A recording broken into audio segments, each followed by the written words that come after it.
Hi guys and welcome back to Frame Nature. Today's featured comment is from Super Foxy Friends, who's saying the videos are amazing and congratulated me on reaching 1,000 subscribers. But he also said we should try and get to 2,000 subscribers, so if you're not already subscribed, please do so.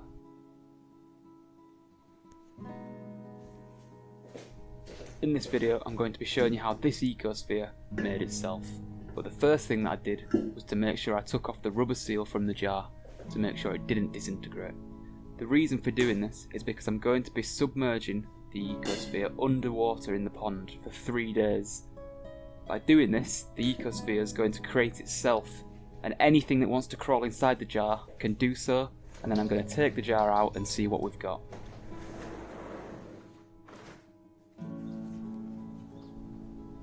If you saw my update video for reaching 1,000 subscribers, you will have seen that there's lots of tadpoles in the pond. They all seem to be on the left hand side of the pond. So I'm going to be putting the ecosphere into the pond on the opposite side to make sure that we don't accidentally capture any tadpoles.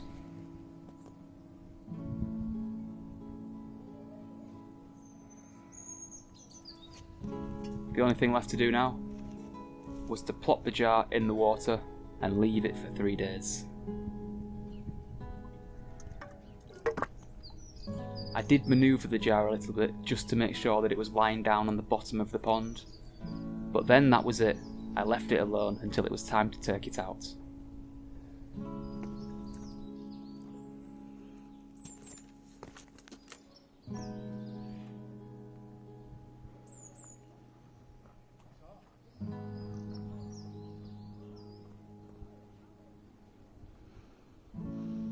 It's now 3 days later and you can see all of that frog spawn in the pond.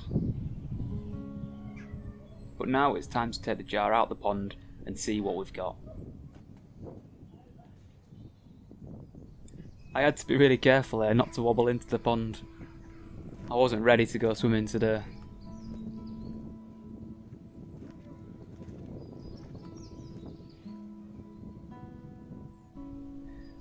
When I took the jar out of the pond, it actually came with a little doggy poo bag attached to it, so I didn't want to include that in the ecosphere, so I took that out.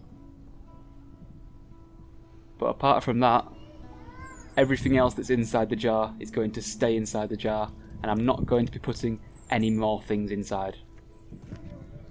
This ecosphere has completely made itself.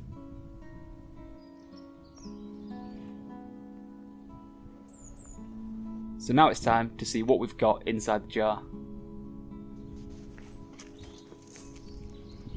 As you can see, the water's quite murky, but I'm sure over time that will settle down and become quite clear.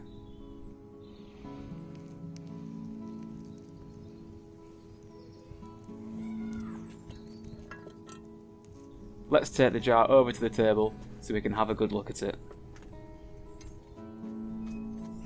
There was a little stick in the jar, so I used that to collect some of the algae that was on the outside of the jar and put it back inside the jar.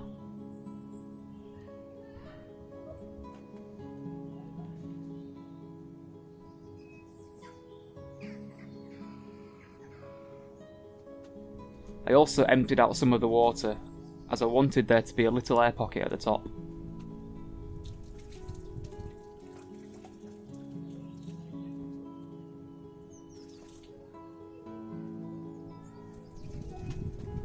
Put the rubber seal back on the jar lid to make sure that the lid would have a good seal, and then I had a quick peek inside the jar to see just what we've got inside. As you can see, there's a little plant there. It seems to be submerged underwater. I'm not sure if it wants to be above water or below water, or whether it can handle both, but regardless I'm going to leave it exactly how it is and just see what happens. You might have also seen that there was a little bit of duckweed there. Hopefully that will completely cover the surface of the water. Now once I've got the lid closed, the most noticeable thing is obviously that big ram's horn snail.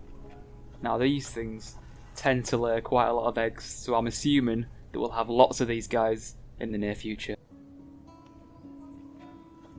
As well as the snail, you can also see just next to it there's a little isopod. Now I have seen 2 or 3 of these things, so we might actually get some breeding activity inside the jar. You'll have to wait and see for future update videos. There's also this little worm thing here. I'm not quite sure what it is. It might be another one of them leeches that you guys seem to love in the comment section so much.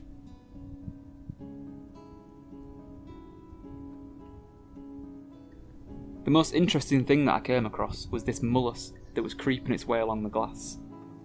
I'm not quite sure what it is, but it seemed to crawl its way down the glass and into the water.